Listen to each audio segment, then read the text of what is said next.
What is going on, everyone? Badger here. Should have like and sub, and let's get into this. More and more as they take over beloved properties, be it movies, TV shows, comics, whatever, video games. They like to reframe that it was always toxic and bigoted, and it's always because it turns out white people created a lot of this. It was always evil and systematic, this and ism that to begin with, and it's happening more and more. Of course, Dungeons and Dragons is one of them. And finally, the original creator of Dungeons and the Dragons, or one of the original creators, is he's hitting back.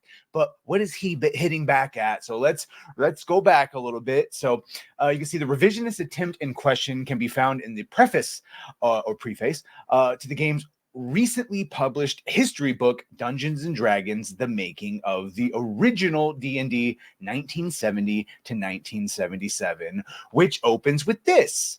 Note that the rules for fantastic medieval war games campaigns that made up the original D&D were created by and sold to a wargaming community that was almost exclusively white middle-class men.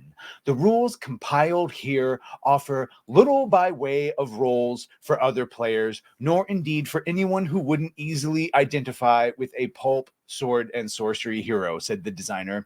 Especially before 1974, the rules made light of slavery in addition to including other harmful content. And I guarantee you they're talking about like slave creatures or pets, or even if it is slavery, which is a thing, yes, many fantasy games and elements deal with some pretty horrific shit, but they do it under the context of a video game. So, of a video game fantasy, So continuing on, just more of their attacks, so you can see why the response is so biting. Some language in the first iteration of D&D presents a moral quandary.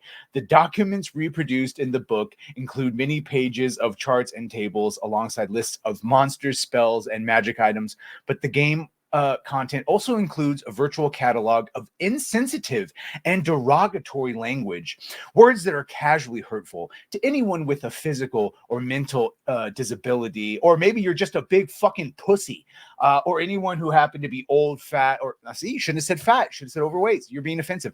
Not conveniently attractive, indigenous, black, or a woman. God. Of course, not noting the context of any of these things.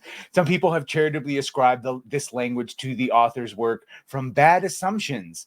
In the 1970s, historical war gamers in America were predominantly white middle-class men. It isn't surprising that they would dub a class of soldiers the fighting man. Oh, right, because they were never called the fighting man before this. And men are mostly the ones in combat then and now.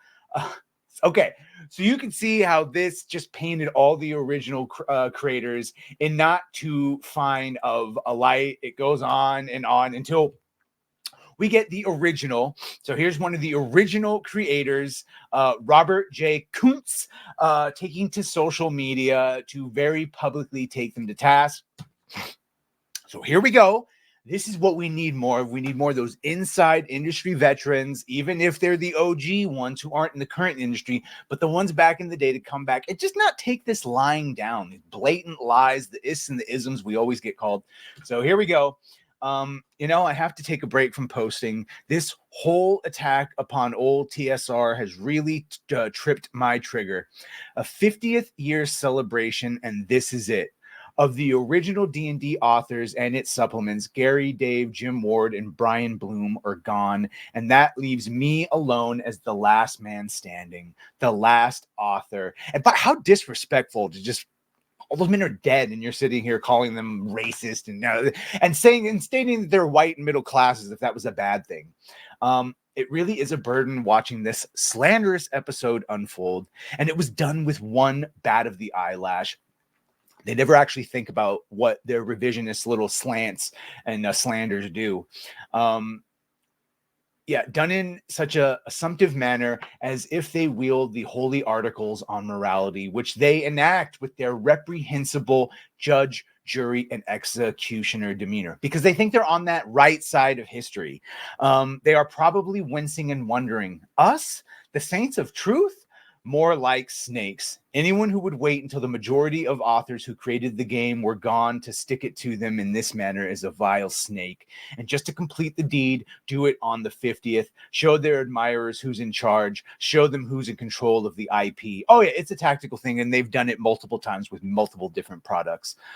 They fear those times they had no hand in creating, and they especially fear Gary Gygax. His name sends shivers up and down their crooked spines, and if it wasn't enough to have hounded him in life, let's do a Houdini and trample on his grave. Disgusting slime. But it's not just Gary or Dave and us others. It's also about wanting to wipe out that success and claim it as their own. That right there is what Disney's doing with Star Wars. That right there is what's happening with the McKay and Pat McKay, all the ones that were showrunners for Rings of Power. That's what's happening to almost every IP when they take over. Didn't count before, but it counts now with us. Ugh. All of it must be purged and never allowed to exist again.